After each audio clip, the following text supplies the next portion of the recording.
Hi. No, it's not a fluke. No, my account wasn't hacked. I'm actually going live on purpose.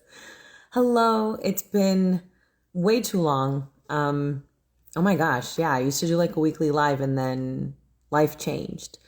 So, hi. My name is Jennifer Mercado. If you're new here, hey, Mulaney. I am a real estate agent as well as a full-time corporate trainer for a local company. And I haven't been in the spaces and places that I used to occupy because I let so many other priorities take place, which is fine. I'm not using that as an excuse or using it to justify my absence, just letting you know why I've been absent. But yesterday I had the opportunity to participate as a guest for the Building a Boss Summit in Tampa.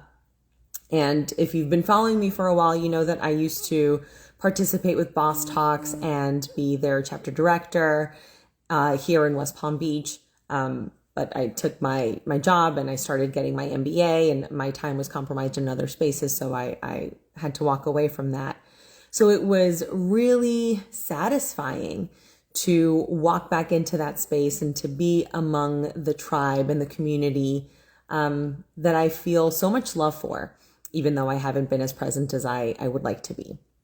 But in that reflection and in being there, it really helped me, I think, unpack some of the things that I've been going through the past few months, personally and professionally.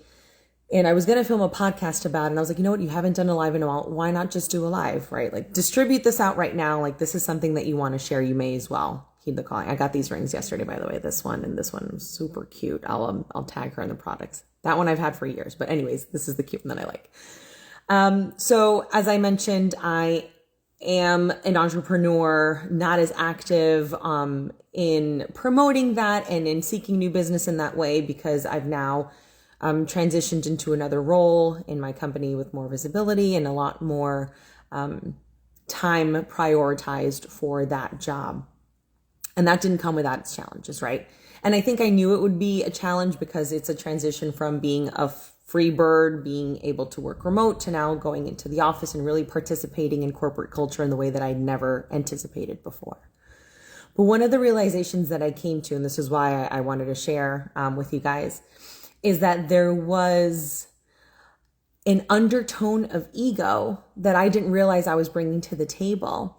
And in that denial, or in that lack of awareness of where my ego was, many different challenges transpired and became more complicated, I think, than they needed to be. But again, this is right. This is in the post clarity hangover, we'll say, of what I'm going through. And yesterday, having the ability to tap into my old network and to tap into, the women that were empowering and that I loved so much to empower, I realized that even in my corporate role and even as an entrepreneur, there are so many things that we, I think, run into, acknowledging that there's going to be a level of change, but not really being honest with how much change we're willing to accept, willing to participate in, and also willing to acknowledge at the time. So again, had the event yesterday, and on the drive home really reflected a lot on some of the things that I've been thinking about work, that felt really consuming for me because I was not acknowledging where my ego was coming from and how my ego motivated me to do the things that I've been doing and informing some of the decisions that I've been making. I wanted to share with you all that regardless of whether you're in a corporate job or whether you're an entrepreneur, it's really important for you to define 3 things for yourself. There might be more than 3, but as of the making of this video, I'm going to go ahead and say 3. And my family just got home, so they'll be interrupting us in a second. Actually, no, I'll move. So the first thing that I feel we need to define for ourselves is our ego. Right? So where in your decision making, where in your priority matrix are you allowing for your ego to speak more? And I think that that's such an honest and raw conversation that we're not having with ourselves, right? Because the ego is what informs when we feel right, where we feel wrong, where we feel validated, where we need to compete, where we need to improve, where we need to be better. And we don't like to admit that we're fallible. We don't like to admit that we can be wrong.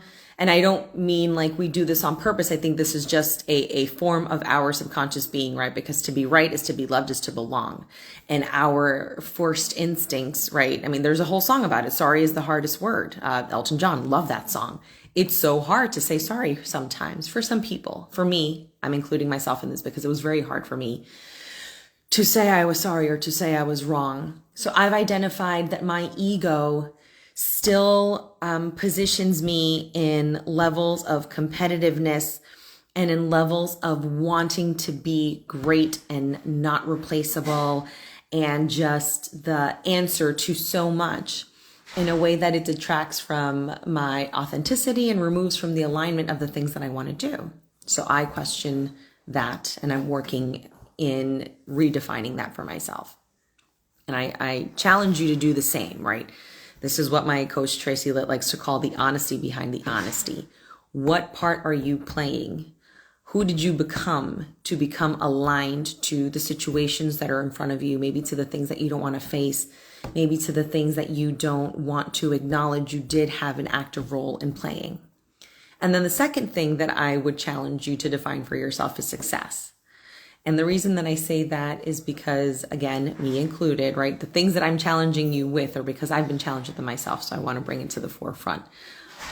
What is success to you? Have you been adopting success as it's defined by somebody else?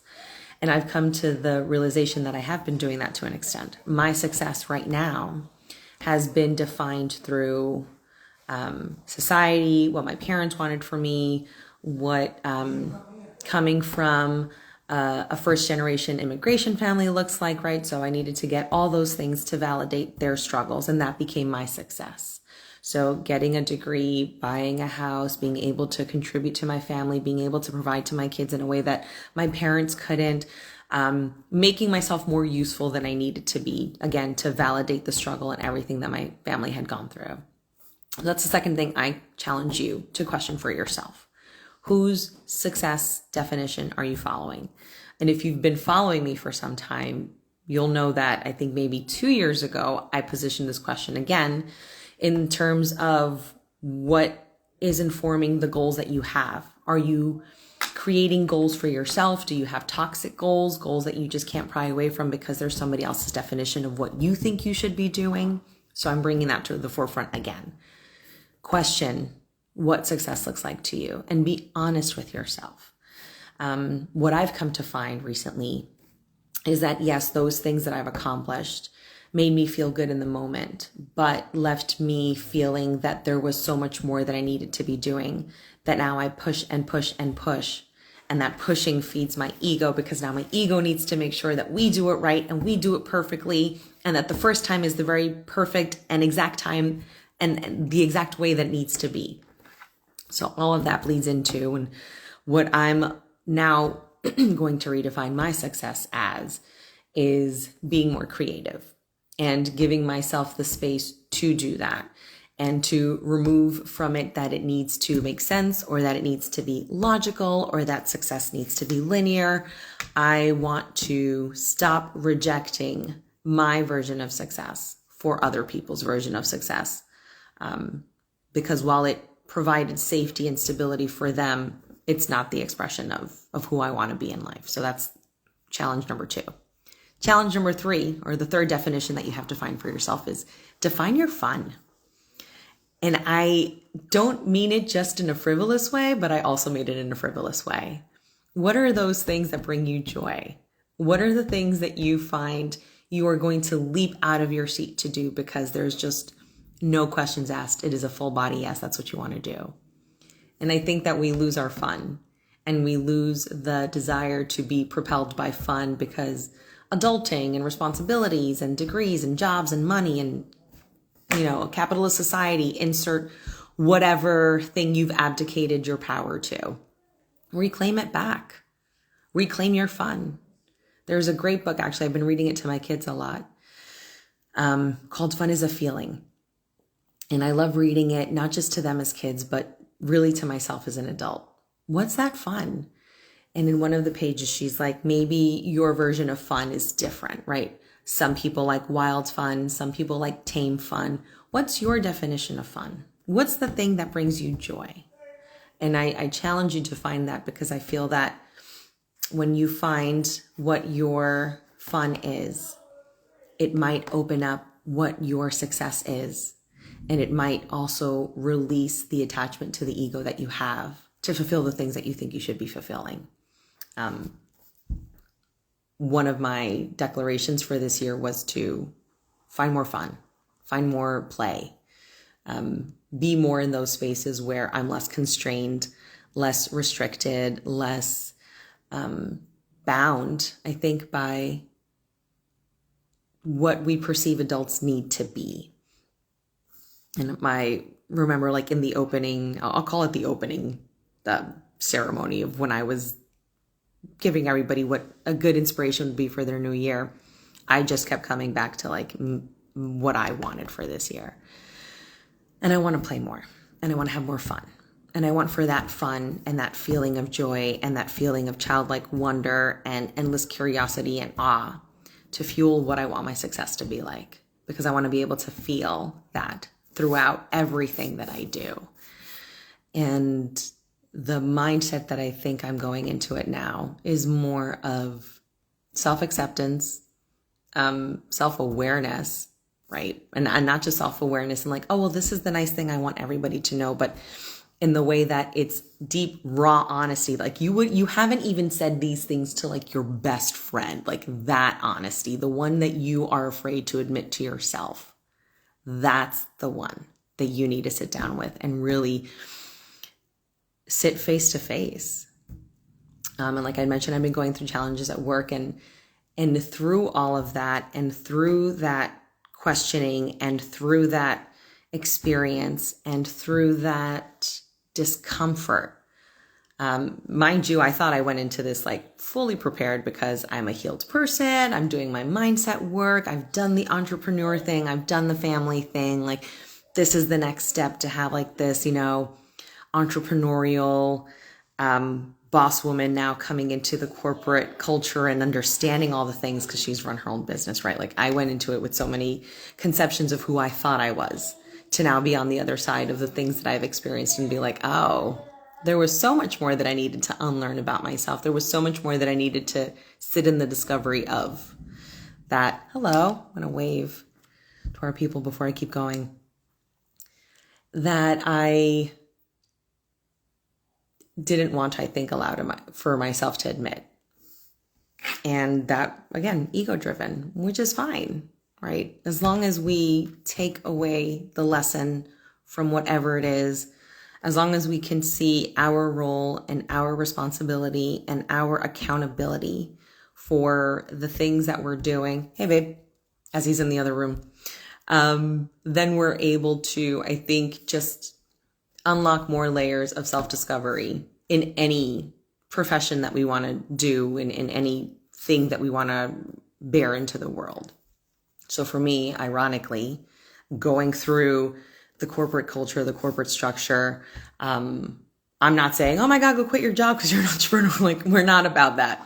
This was such a valid and worthwhile lesson. And it's not over, right? We're still going through it. We're still going through the growth. But to be forced to reckon with who I am in this space and in this way, and to really acknowledge where I'm not aligned with what I really want to be, is why I'm challenging you all to come up with those 3 definitions for yourself. So if you feel called to, please do it in the comments. If not, DM me, tell me, you challenged me, my ego shows up here. This is the definition of my ego. This is my success. This is what I want my success to be like. This is what I thought was fun. This is what I want my fun to be like, right? Then share that.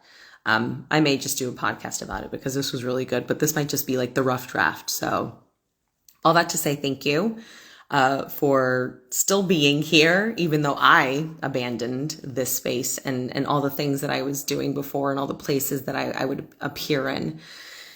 But it was worth it. I'm not going to lie. I've learned so much and I can't wait to share it with you all. So on that note, I hope you all have a wonderful Sunday. It's actually raining by me, which I love. I was going to film this before. I started filming it before by the window, but then I heard my kids and I know they were going to jump in. So thank you for following along and stay tuned because there's more to come.